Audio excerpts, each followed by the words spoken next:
जैसे जैसे बजट की तारीख करीब आ रही है, अटकलों का बाजार भी गर्म हो गया है।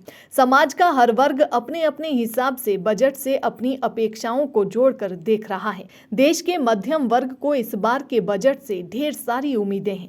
आमतौर पर अर्थशास्त्री 2.5 लाख प्रति वर्ष से 20 लाख सालाना आमदनी वाले लोगों को मध्यम वर्ग के अंतर्गत मानते हैं। आइए जानते हैं कि इस बार देश का ये वर्ग वित्त मंत्री निर्मला सीतारमण से क्या चाहता है। बीते कई वर्षों में आयकर के स्लैब में कोई बदलाव नहीं किया गया है। इस बार के बजट में देश का मध्यम वर्ग इस बात की उम्मीद लगाए है कि वित्त मंत्री आयकर के दायरे में बदलाव की घोषणा करेंगी। देश के आयकर दाताओं को 80C के तहत विभिन्न खर्चों की एवज में टैक्स में छूट मिलती है। 80C के तहत आने वाले खर्चों की लिस्ट पहले से बहुत लंबी है। ऐसे में देश का मध्यम वर्ग चाहता है कि इस लिस्ट से कम बच्चों की ट्यूशन फीस का खर्चा हटा दिया जाए।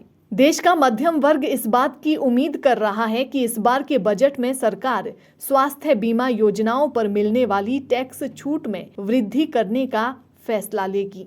फिलहाल इस मद में 25,000 रुपए तक की राशि पर छूट मिलती है। लोगों की अपेक्षा है कि कोविड के बाद बढ़ते मेडिकल एक्सपेंस को देखते हुए इसे बढ़ाकर 50,000 रुपए तक किया जाए।